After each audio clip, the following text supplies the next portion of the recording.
I let my wife's parents handle our finances when we got overwhelmed. Trusted them. One day I tried to use my debit card and it was declined. I called the bank. All the accounts were emptied. My wife said, "They were just protecting what's theirs." I stared at her, then at my hands, and thought about everything I'd sacrificed. That same week, I'm a 42-year-old guy from Topeka, Kansas, and up until last year, I thought I had a good life. Not great, not glamorous, just solid. I had a good job, a wife I loved, and a house I helped pay for with my own hands. My wife's name is Tara. We met in college. She was the type that always looked like she had a plan, organized, quick with numbers, never flustered. I'm more of a hands-on guy. HVAC work, long hours, steady income. I don't have big dreams. I just wanted peace, a stable home, maybe a fishing boat one day. That was enough for me. We got married after 5 years of dating. Bought a little house near Lake Shawnee with a small garage and a broken fence I kept promising to fix. She worked part-time as an admin while trying to get her graphic design business going. Some months were better than others. We made it work. Nothing fancy. When COVID hit, things slowed down. I got laid off for a while, then brought back on reduced hours. She lost most of her clients. We used up our savings faster than I'd like to admit. Medical bills started piling up when her mom got diagnosed with colon cancer. And even though they lived an hour away in Emporia, Tara was driving out there constantly. I didn't complain. That was her mom. I understood. But we were falling behind. Mortgage, utilities, credit cards. Everything felt like it was closing in. That's when Tara suggested her parents could help. Her dad, Greg, used to be an accountant. She said he was great with money. Just for a little while, she told me. Let them help us get organized. I didn't love the idea, but I was tired. We both were. So we agreed to set up a joint account where they could monitor bills. I thought that was it. It wasn't. 1 week turned into 1 month, and suddenly Tara was talking about letting her dad streamline our finances. I remember saying, "Streamline how?" And she said something about consolidating accounts so we could see everything in one place. Next thing I know, Greg had full access to our banking. I could still log in, still see the balances, but now they were moving things around, opening new savings accounts, closing old ones. I asked questions and Tara would just say, "It's all under control. They're helping." I let it go. I shouldn't have. A few months later, I stopped at a gas station after a job and tried to buy a sandwich and soda. My debit card didn't work. Tried my credit card. Declined. I called the bank right there in the parking lot, sitting in my sweaty van, still in my work uniform. I was annoyed, not panicked. I figured it was fraud or some kind of bank screw-up. But the woman on the phone said, "Sir, I'm seeing zero balances on all of your accounts. Withdrawals were made recently. It looks like all funds were transferred externally." My mouth went dry. All of them. I asked. "Savings, checking, everything?" "Yes, sir." "I'm sorry." She read off the transactions. $10,000 transferred. $5,000 a day later. Another $12,000 gone. I couldn't breathe. I sped home. When I walked in, Tara was sitting on the couch with her legs tucked under her, scrolling through her phone like it was any other day. I said, "Do you know the accounts are empty?" She didn't even look up. She just said, "Yeah. My parents moved the money. They were protecting what's theirs." I didn't understand at first.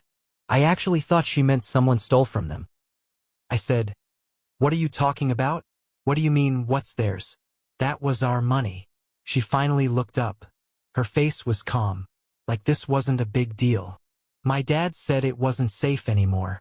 We kept losing money. They're just holding it for now. It's better this way." I took a step back, like someone had punched me. "That was my paycheck," I said. "Years of work. All our savings. Retirement. Everything." She stood up slowly and crossed her arms.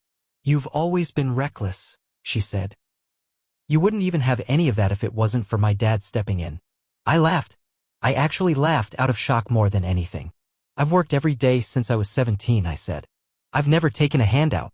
I built this life with my hands. And now you're telling me it's gone because they think they know better." She shrugged. "They're just protecting the family." I stared at her for a long time. I didn't yell. I didn't cry. I just stood there, looking at my wife like I'd never seen her before. That night, I slept in the guest room. 3 days later, while she was gone, I packed a bag and left. I didn't say anything. I just walked out and drove to my brother's house in Junction City. He opened the door and said, "What the hell happened to you?" I said, "I think my wife stole everything." My brother, Ray, offered me his spare room without asking questions. That's just who he is. He's 10 years older than me, ex-army, runs a small engine repair shop. Doesn't say much, but when he does, you listen. The first few nights, I didn't sleep much. I kept going over every moment from the past year. All the little things I had ignored. Tara's weird behavior. Her dad's constant involvement. The times I'd ask about a bill and she'd say, "My dad's handling it." How she stopped showing me anything, like our money wasn't mine anymore. I logged into the bank again. Still zero balances. The savings account I opened back when I was 23, gone. The Roth IRA I built up with over 15 years of deposits, emptied. The joint account, closed. I called the bank again and asked for full transaction records. It took 2 days, but when they emailed them over, I just stared at the screen in disbelief. They had transferred everything into an account under Greg's name. Not Tara's. Not even a trust. Just him. I tried to call Tara. She didn't answer. I texted, "I want to talk. You emptied everything. We need to fix this." She replied, "There's nothing to fix. It's family money now. You walked out. That says enough." I was shaking. She made it sound like I was the one who broke trust. I called a lawyer the next day. I didn't know what I was doing. I'd never needed one before. Her name was Erin. Tough, no nonsense. She took one look at the records I gave her and said, "You need to file a formal complaint and freeze anything in your name now." We went to work. She helped me pull credit reports, search for any debts in my name, and it turns out that wasn't even the worst of it. Greg had opened a business account in my name a few months ago. No business license. No activity. Just an account with my name on it, and it was used to transfer some of our joint funds. "It looks like he's trying to cover the paper trail," Erin said. "If he moves it through a business account under your name, it makes it harder to prove fraud. They're being careful. That means they know what they're doing is wrong." I felt sick. Then came the real twist. About a week into staying with Ray, I got a call from a guy named Steve. He was one of Tara's old clients from her design business. I hadn't spoken to him in years, but we'd met at a few events. He said, "Hey, I don't know what's going on with Tara, but she's been sending invoices through some new company name. Says she's working under Greg's firm now?" Something seemed off. "She's using your name on some of the documents." I said, "What?" He forwarded me the emails. Tara was invoicing clients under a new business name, D&M Creative Partners, but the EIN number matched mine. My social security number was listed under the tax info. She had been running her freelance business through a fake partnership using my identity. I called Erin immediately. She sighed, long and slow. "They're not just hiding your money. They're committing tax fraud in your name. You need to report this now." I couldn't believe it. The woman I married was now committing fraud against me. Hiding money, faking business documents, maybe even dragging me into criminal territory. I told Ray everything. He just nodded. "Do what you have to do," he said. "And don't warn her. She'll cover her tracks if she smells you coming." So I didn't. I filed an identity theft report. I submitted documents to the IRS, the state of Kansas, and gave everything to Erin. She said we needed to build this slow and careful. No accusations without backup. But the more we dug, the worse it got. Greg had a history of lawsuits. 3 sealed cases in the last 15 years. All financial disputes. Tara had known this and never said a word. When I called my old HVAC job to check on my W-2, they told me they'd gotten a request to reroute my direct deposit 2 months ago. It had gone into an account I didn't recognize. I said, "Who authorized that?" They said it was submitted by email, looked legit. Said it came from you. Another fake. Another piece of my life they had stolen without me even realizing. They weren't just protecting the family. They were erasing me. I didn't know why yet, but I was going to find out. About 2 weeks after I filed the fraud reports and started working with Erin, I got a letter in the mail at my brother's house. It was from Tara's lawyer. Inside was a formal notice, petition for legal separation. Not divorce. Separation. The letter said she was seeking temporary control of shared marital assets due to Derek's mental instability and recent abandonment of the family home. I sat at the kitchen table staring at that word, instability, like it was poison. Ray walked in, saw the envelope, and said, "She's playing offense now." I nodded. She wasn't wasting time. She was building a case that I was the problem. That I left her. That I couldn't be trusted with the money or even with myself. But the part that hit me in the gut was what came next. She claimed I had been hiding income from her and her parents. That I had secret accounts and had a history of manipulation.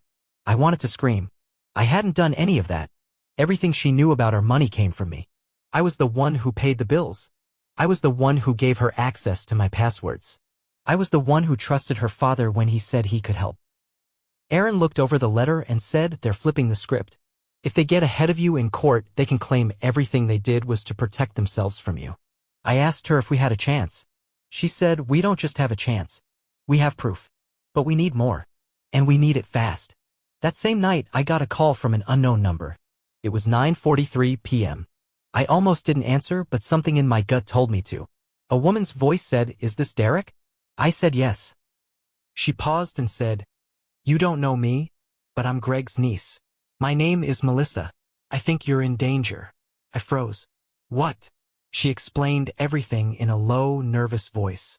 Said she found my number from some old paperwork in Greg's office when she was helping him scan documents. She said she wasn't supposed to talk to me. Her mother warned her never to get involved in Greg's business again. "He's done this before," she said. "Ruined people.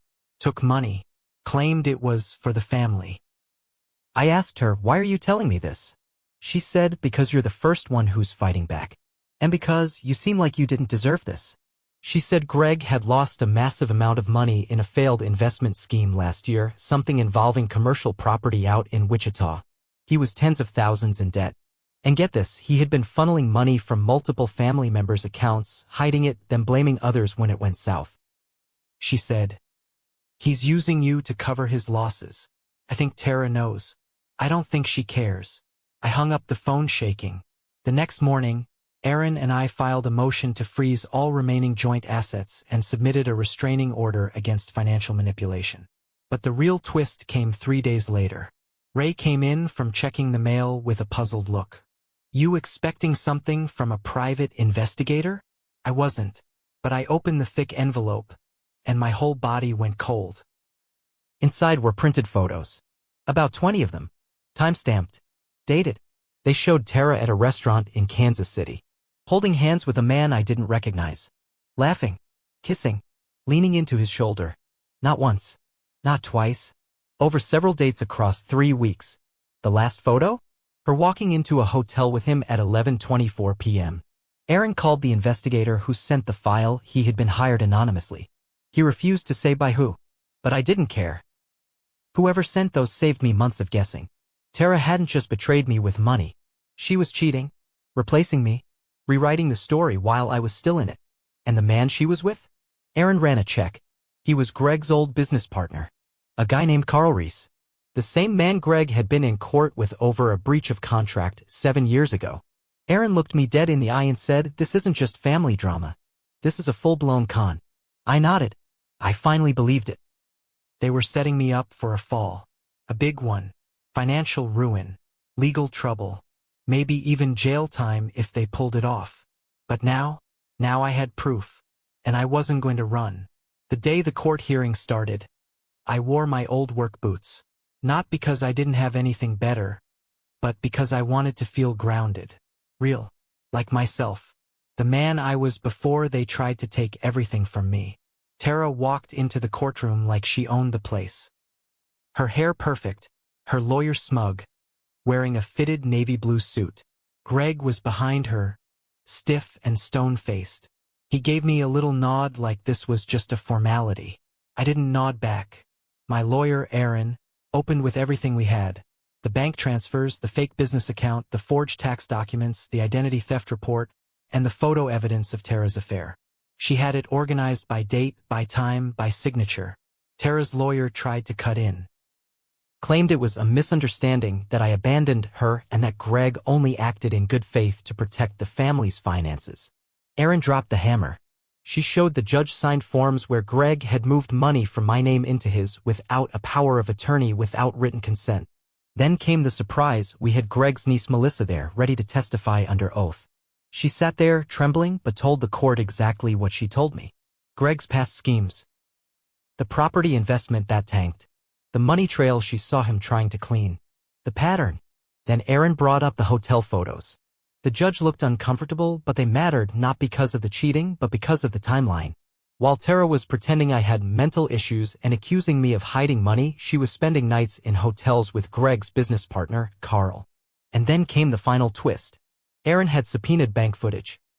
Greg had been caught on camera using my driver's license, which had gone missing from our house months ago, to open that fake business account in Wichita. It showed him standing at the teller's desk, my ID in hand, signing my name. Greg's lawyer went pale. They whispered. Greg started sweating through his dress shirt. The judge called for a recess. After lunch, Greg's lawyer returned alone. Greg had left the courthouse, fled. A warrant was issued within hours for financial fraud, identity theft, and forgery. When police searched his house, they found over $58,000 in cash and a burner phone. He had already bought a one-way ticket to Nevada. Tara tried to claim she had no knowledge of any of it. That's when Aaron showed the text messages. Dozens of them.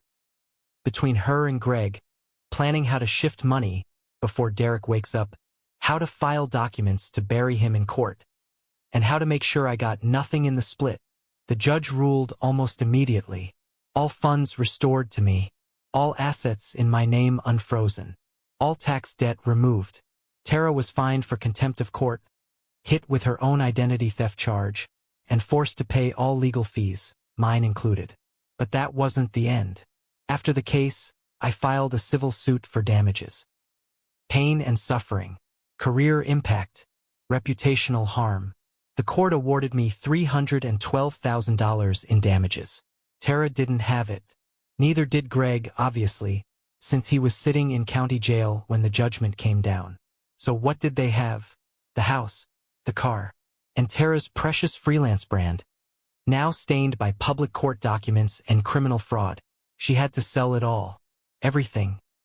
She moved back in with her mother in Emporia, and I heard through Ray that she's now working at a grocery store, trying to pay off what she can. Greg's case is still open, but with the amount of evidence stacked against him, he's likely going to prison. Carl, he bailed on her too. Went quiet after the trial. Probably realized the money wasn't worth the mess. As for me, I took my settlement and left Topeka for a while. Went up to Oregon. Spent 6 months working part-time and just breathing again. I came back when I was ready. Rebuilt. Got a new job. Not HVAC this time, started consulting for small businesses, helping other guys like me protect their assets. Taught myself some law basics. Shared my story when it could help someone else. And yeah, I kept the boots. I keep them clean now. Not to remind me of what I lost, but of what I survived. Tara and her family tried to erase me. Instead, they erased themselves. And I'm still standing.